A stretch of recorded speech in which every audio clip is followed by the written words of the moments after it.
Oi, pessoal, tudo bom? Estamos aqui, 14 de maio, começando uma nova live. Hoje, com o convidado Bruno Rejan, contrabaixista, e ele já está pronto lá para a gente começar. E eu só estou ajeitando aqui o meu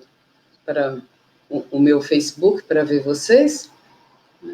Muito bom estar com vocês de novo aqui. E vou colocar o Bruno aqui. Oi, Bruno. Olá. Oi, Tudo bom?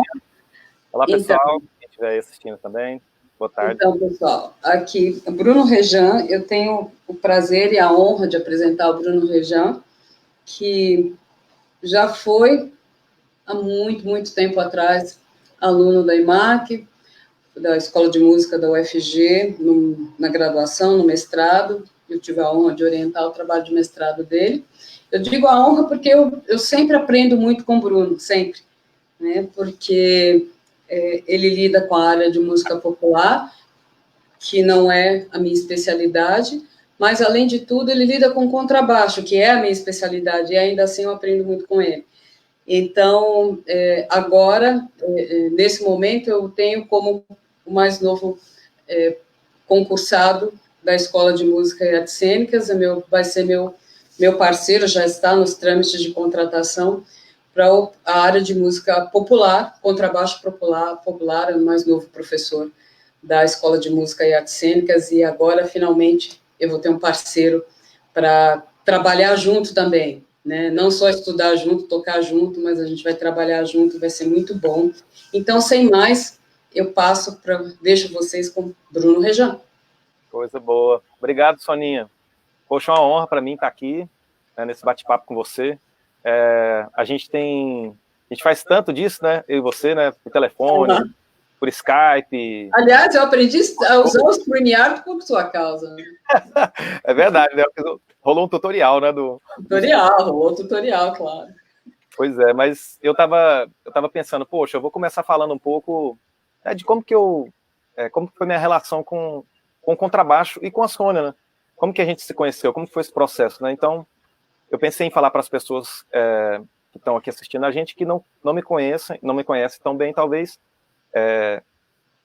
Bem, o meu caso com o contrabaixo, os dois, né? É um caso bem típico, né, do músico popular, né, que vem do contrabaixo elétrico, né, que começa a tocar, né, pela influência da música em casa, de ouvir música e de ir aprendendo música de ouvido, né, de tirar as músicas, né, que eu gostava de escutar nos discos e tal.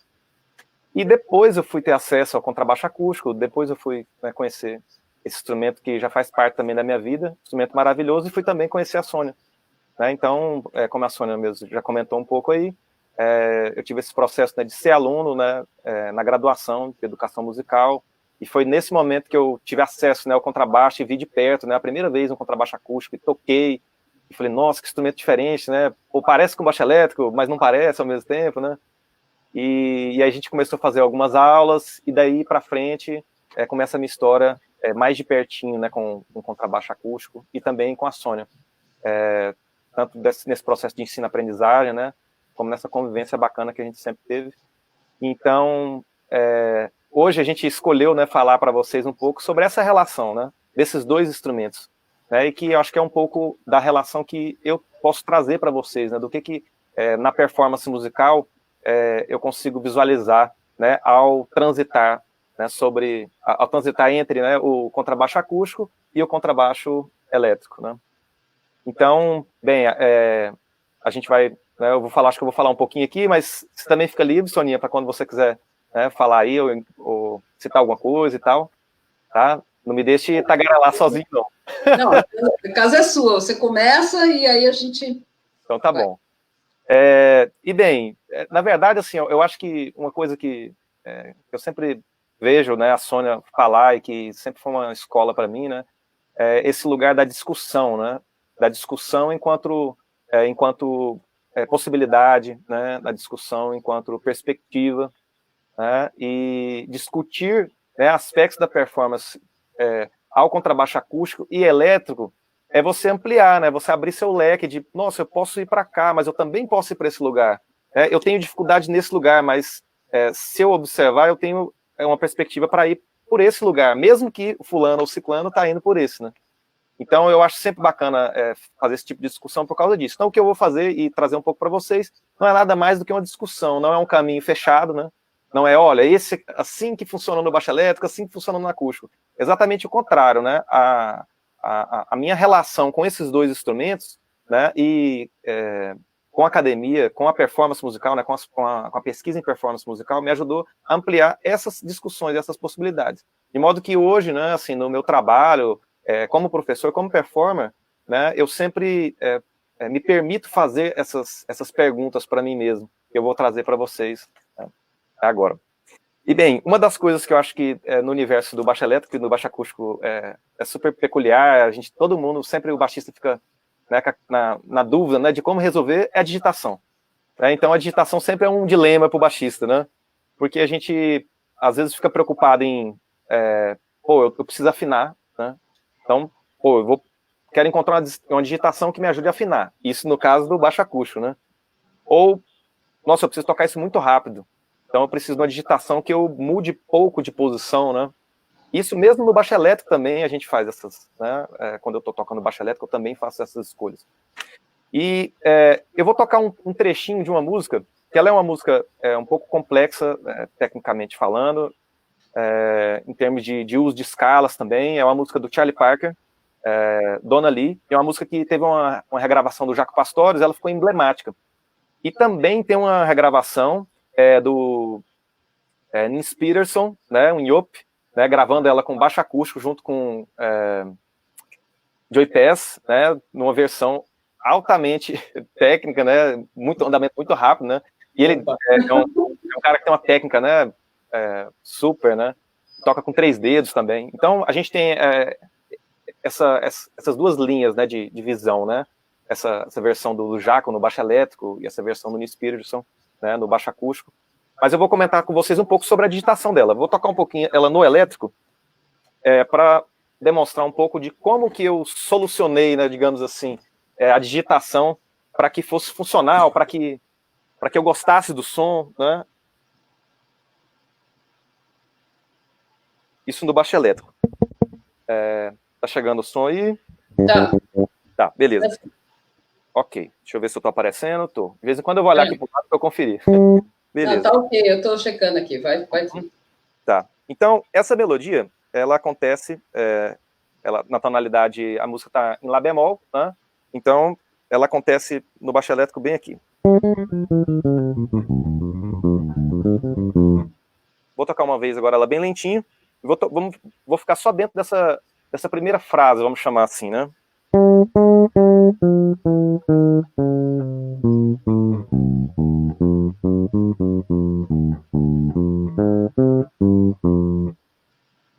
Bem, de cara, assim, né, a gente consegue observar que eu estou usando, eu usei as 4 cordas, né, para fazer essa frase. Então eu comecei da corda Sol e utilizei até a corda Mi, né? Eu estou com baixo de 5 cordas aqui, mas eu nem precisei fazer uso dessa 5ª corda, a corda grave.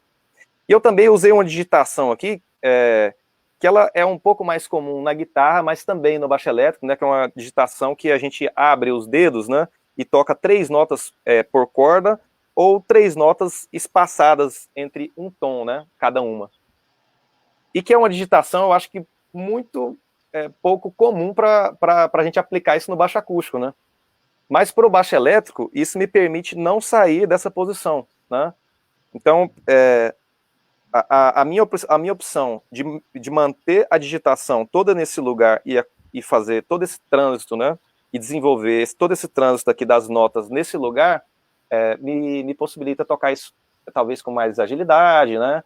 E me ajuda também, facilita para que eu concentre em outras decisões de articulação, né, a questão da sonoridade.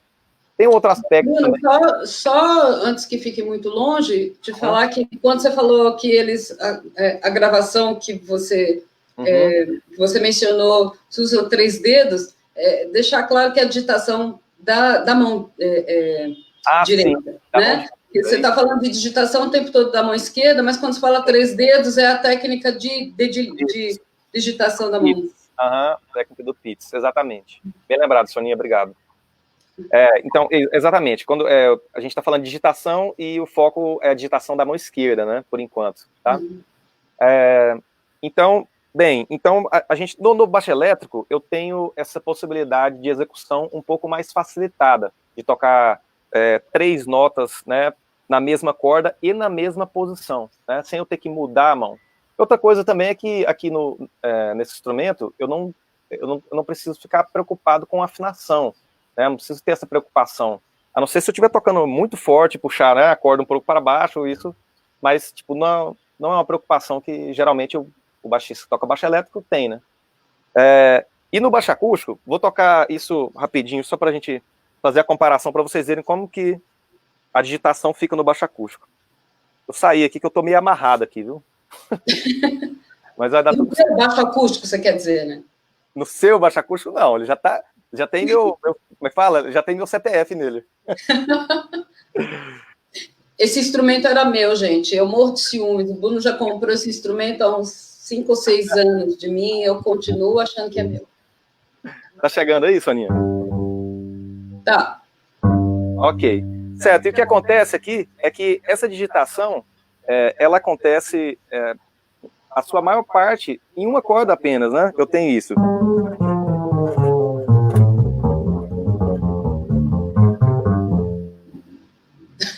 E é completamente diferente do baixo elétrico, né? E depois que eu voltar para o baixo elétrico, eu vou fazer a mesma coisa que eu fiz no baixo acústico, no baixo elétrico, só para a gente fazer esse bate-bola. Mas o que acontece é que, ao escolher essa digitação, né, eu estou pensando na questão da sonoridade, né, da continuidade da frase, né? Essa primeira frase, não vou chamar nem de frase, na música popular a gente, de certa forma, transgride um pouco o conceito explícito, teórico, né, do que é frase, aplicando a um fragmento de frase relacionado ao acorde, né? Então, o trecho dessa frase que corresponde a esses 2 principais acordes, que é um Lá bemol, um Fá 7, ela começa aqui...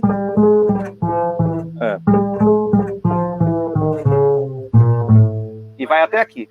Então, essa seria a minha primeira frase principal, né? Dentro dessa perspectiva aí. Então, para que eu mantenha, para que eu consiga manter, né, essa ideia de...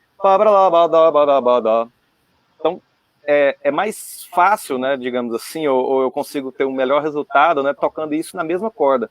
E se eu estiver pensando também, né, que, poxa, eu gostaria de tocar isso com arco, né? Eu não vou tocar com arco agora porque eu não tô com essa frase tão bem pronta no arco aqui, então vamos deixar para a próxima. Mas se eu precisasse tocar isso com arco, em uma corda só, seria muito mais fácil do que se eu tivesse que fazer cruzamento de cordas, né? Então isso é uma das escolhas que geralmente o baixista, ao tocar arco, faz, né? Então, para privilegiar o som, para privilegiar, né, a mesma textura e, de certa forma, também a facilidade, né? Se você tem que tocar isso muito rápido, por exemplo, isso na mesma corda é mais fácil para você gerenciar o movimento, né? Então, além disso, a questão da afinação, né? Se eu fosse fazer isso, assim como eu fiz no baixo elétrico, eu teria alguma coisa do tipo...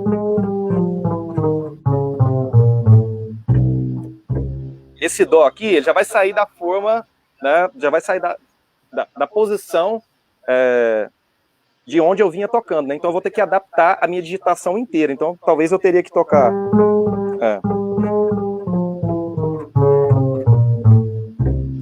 para eu garantir a afinação, né? Eu parei nesse Lá natural e aqui para eu garantir a afinação desse dó, né? Na verdade, você tem opções timbrísticas, né, Bruno? Sim, além disso, né? Então, os caminhos que você escolhe vão te deixar na mesma corda, mantendo um timbre, e quando você usa várias cordas no crossing, né, que a gente chama, no cruzamento, com arco ou sem arco, você está mudando o timbre, né? É que a gente agora está com uma audição cruel, né, do computador, mas sim, mesmo assim, eu acho que dá para notar a diferença quando você toca uma corda só, sim, quando você cruza cordas, né? Bem lembrado isso que a Sônia, né, falou, porque essa região, né, principalmente nas cordas mais graves aqui, né, Sônia, o instrumento tem menos voz, né? Não tem como a gente querer que ele nessa região aqui tenha a mesma voz, a mesma dicção, né, a mesma potência, né, desse lugar, né? Não dá para comparar, né? esse dó, né, esse mi bemol, esse sol solto, né, com essas mesmas notas nessa região. Né? Então, a escolha de digitação no baixo acústico, ela parte muito mais dessas ponderações, né, relacionadas à afinação, à sonoridade, né? Por exemplo, no baixo elétrico, as diferenças de sons, elas são menos perceptíveis, né, do que no baixo acústico. Então, às vezes eu toco nessa mesma região que no baixo elétrico e toco aqui, a diferença é bem menor em relação à diferença que acontece no baixo acústico, né? Então, no baixo elétrico é meio que, não, tá tudo certo, aqui tá suando também. E no baixo acústico parece que eu tenho a sensação de que fica, não, cara, não tá suando. Eu vou ter que resolver tecnicamente nesse lugar aqui, porque esse lugar vai dar o melhor resultado sonoro mesmo. E aí, engraçado que, ó, só para fechar essa... Se deixar, a gente fica falando só de digitação, né, Sônia? Nossa, cada tópico é um universo. É um universo. Então, mas só para mostrar que... Deixa eu pegar minha água aqui. Tá. Se eu tiver que tocar isso no baixo elétrico, igual, da mesma forma que eu toquei no baixo acústico, eu teria essa execução. Ó.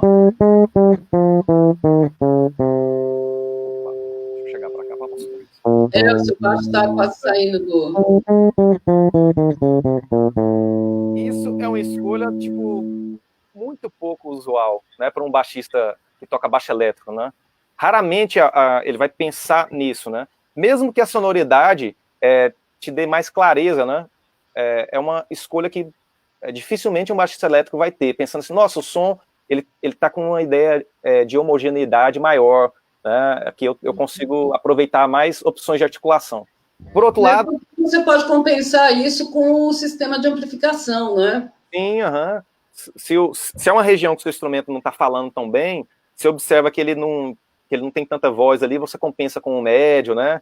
Com o médio agudo, com o médio grave e tal, e aí, entre aspas, as coisas se resolvem, né? O Juan Pablo Navarro está falando, bravo, amigos. Grande abraço, meu querido. Contrabaixista argentino. Que massa, que bacana. A baixaria está chegando. Tá ficando pesado, tá ficando grave a situação. O Alexandre Rosa tá aí, o Odilon tá por aí. Poxa, que maravilha, gente, que bom. Sejam bem-vindos, obrigado pela presença. Uma honra ter vocês aí. Uma honra e uma aflição, né? Ao mesmo tempo você fica, meu Deus. Não, tem cravista, percussionista, pianista, tem de tudo. Ai, gente, que maravilha. Mas então, Soninha, o que eu... poxa, a gente vai ficar aqui, dá pra gente ficar horas, né, falando dessas possibilidades, né, de o que uma coisa interfere na outra, né? E aí, por exemplo, a gente tá falando dessa questão da linearidade, né, que tocar numa mesma corda traz e tal, e que a gente acaba usufruindo disso pouco no baixo elétrico. Por outro lado, quando você começa a ter mais contato com o baixo acústico, você passa a fazer mais essas escolhas no elétrico, né? Então você começa a pensar um pouco mais também nessa questão da linearidade do som, né, das frases, como que elas se conectam, e aí, então, isso te dá ferramentas de opção, né? Você fala, poxa, eu acho que eu posso aprimorar, eu posso trazer uma sonoridade um pouco diferente para esse trecho aqui. Aí você, opa, já sei como, vou colocar numa corda só.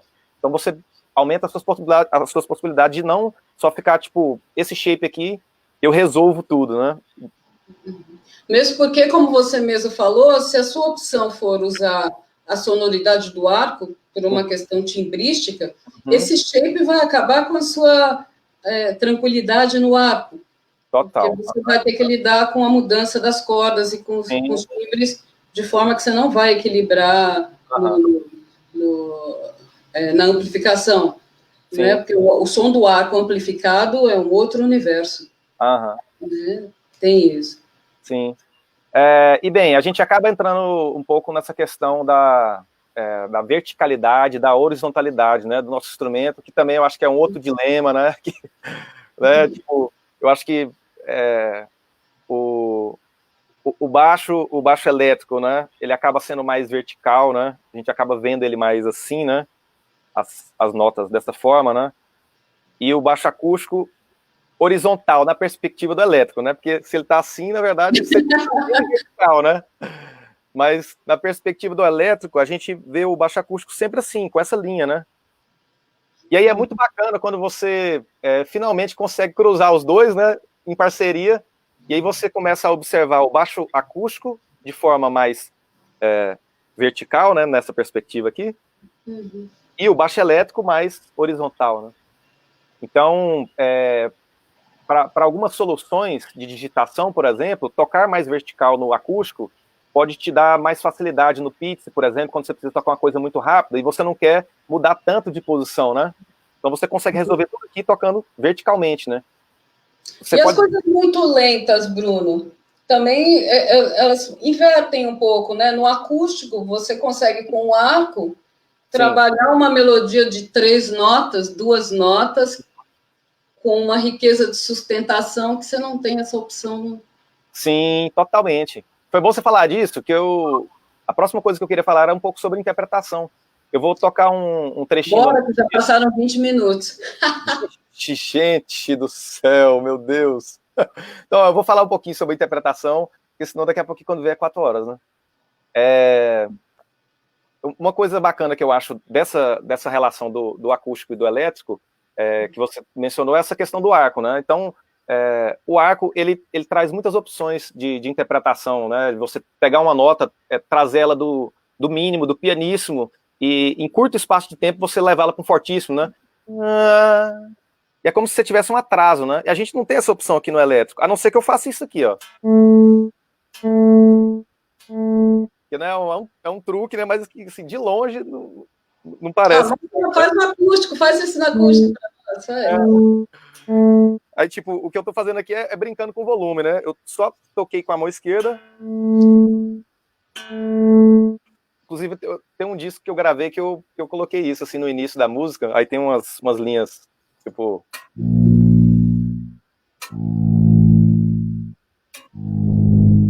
Que legal. Gravou esse o André Rosa está te provocando. Ele está falando, ó, você já conseguiu usar o arco no elétrico? Pois é, me perguntaram. Eu já tentei, mas o resultado não foi tão interessante. Ele está falando. Olha, eu confesso que eu já tentei também escondido aqui, viu? Mas também não rolou, não. Mas o Victor Uten tem um super baixo, né? Que ele usa com arco, né? E tal. Eu acho que, mas ele tem, acho que, um espaçamento maior aqui, né? Para ele conseguir. Eu acho que ele não tem corpo aqui embaixo, não sei. Acho que se for um baixo elétrico, como é que se fala? Tipo acústico elétrico, eu não sei. Que tem, tipo baixolão? É, tipo isso, mas eu acho que o corpo dele é modificado para ele fazer a angulação do arco de forma que o arco precisa do ângulo que o valete dá. Eu vou tocar rapidamente, só, bem curtinho, para a gente não se estender muito, Sônia. Rapidamente, daquele meu jeito, né? Vai lá, seu jeito é bom.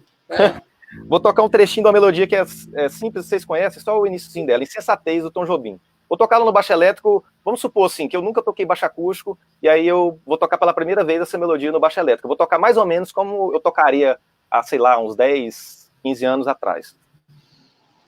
1, 2, Tiquinho para trás. 3, 4.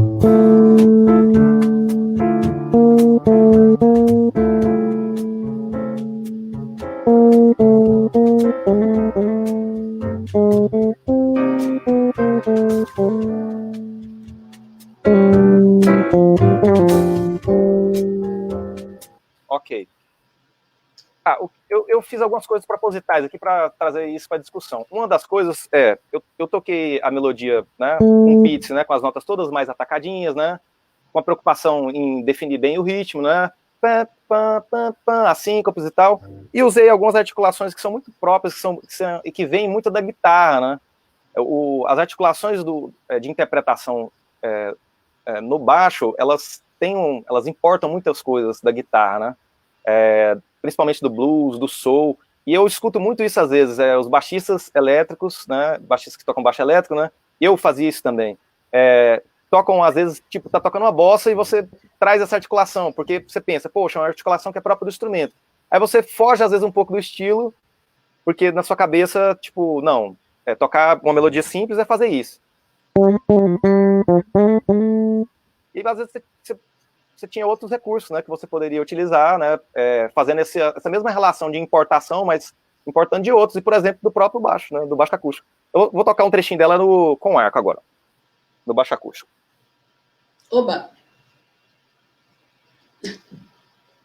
Uia, esqueça que eu tô amarrado aqui, quase que eu caí. Próxima cena, o Bruno no chão e um monte de contrabaixo em cima. Jesus. Vamos lá. Esse tá chegando.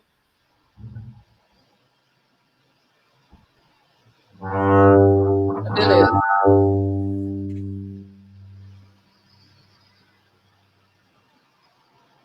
One, two, 1, 2, 3, 4.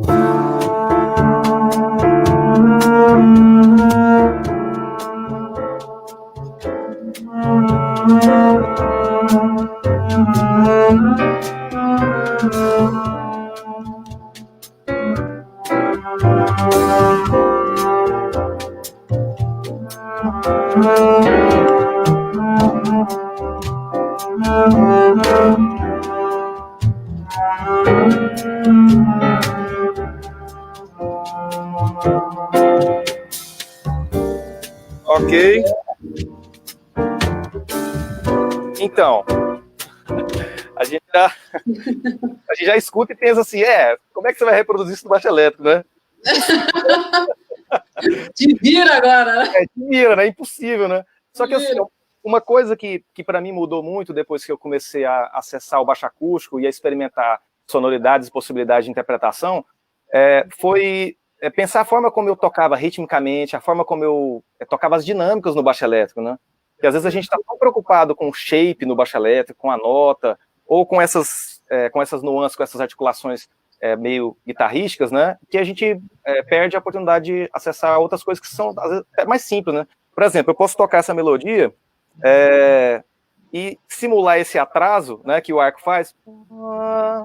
Então é como se ele não tocasse a nota no tempo mesmo, no pam,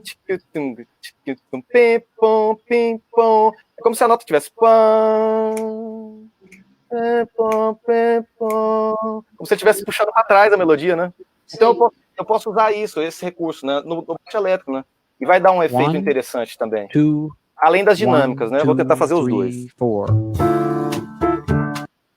trazer meu baixo elétrico primeiro. Aí, agora vai. 1, 2, 1, 2, 3, 4.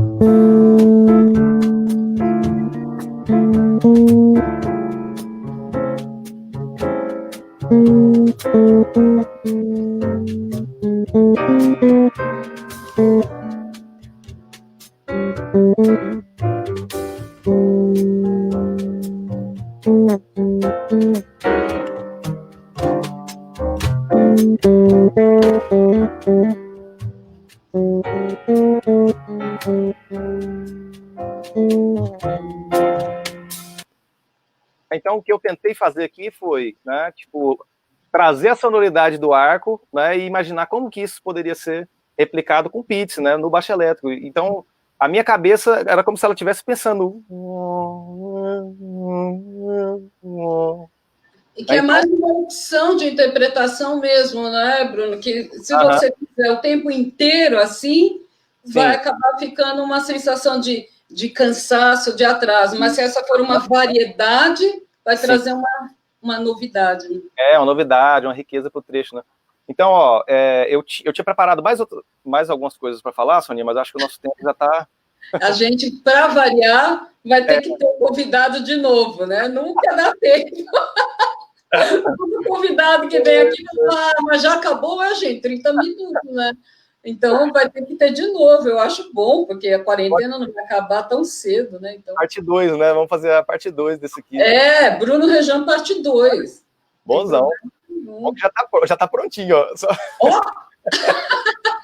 Que ótimo, vai ser maravilhoso. Ai. Bruno, as pessoas estão adorando muito. Depois você vai entrar lá no Face, você vai ver, com certeza, os comentários. Quero te agradecer muitíssimo, porque eu sei que a sua agenda não é brincadeira. E depois eu pedi para você entrar lá, porque às vezes passa alguma pergunta que eu não vejo. Eu sempre peço para o convidado entrar lá e você mesmo responde. Tá bom, vou deixar. Então, e aí, enquanto... antes de eu passar para você se despedir, eu quero dar um recado para o pessoal que está assistindo. Dizer que a gente vai continuar com essas sessões de ter instrumentistas, claro, não só os contrabaixistas, mas outros instrumentistas, como a gente tem tido aqui, para falar desse assunto, que é o idiomatismo, que é um ponto de pesquisa importantíssimo, e que eu queria muito que vocês pensassem nesse conceito aplicável a outros instrumentos, como eu dizia ontem, piano e cravo, guitarra, violão, cavaquinho, violão, são instrumentos que têm funções, que podem atuar com funções semelhantes, mas que têm idiomas diferentes. E essa troca é riquíssima. Então, não pense que você está vendo, mas eu já sobre contrabaixo, então, não, é sobre idioma de instrumento, né? Esse é um ponto importante. Legal. E aí pedir para amanhã, eu não lembro o que é amanhã, deixa eu ver o que era amanhã. Sim, amanhã é importantíssimo, a gente tem Lucas Robato, que é o coordenador do mestrado profissional na CAPES, que vai estar aqui batendo um papo com a gente sobre o mestrado profissional. Tá bom? Então, muito obrigado por vocês terem estado aqui com a gente. E, Bruno, você quer falar uma despedida aí? Poxa, eu quero. Bom, primeiramente, Soninha, brigadíssimo você pelo convite. É sempre uma honra e sempre um aprendizado para mim conversar com você em qualquer nível, seja eu falando mais ou você falando mais, tá? E você é uma parceirona, brigadíssimo.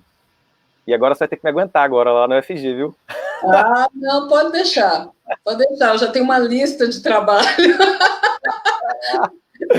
Fica feliz enquanto a gente está na quarentena. Porque aproveita a sua quarentena. Aproveita a quarentena. E, pô, gente, falar para todo mundo que estava assistindo, eu não consigo ver exatamente quem estava, mas um abraço caloroso mesmo para todos vocês que prestigiaram aqui essa conversa, essa discussão, e espero que a gente possa esticar essa discussão para outros lugares também, assim que essa quarentena acabar, e, enfim, encontros, e que essas discussões também, online, também sirvam muito para a gente, se reconectar. Eu acho que é um caminho sem volta, né, Bruno? É um caminho sem volta. Tá certo. Obrigadão, então. Gente, até amanhã. Super beijo. Fique em casa, álcool em gel. Fique em casa, álcool em gel, essas coisas. Tchau. Ups.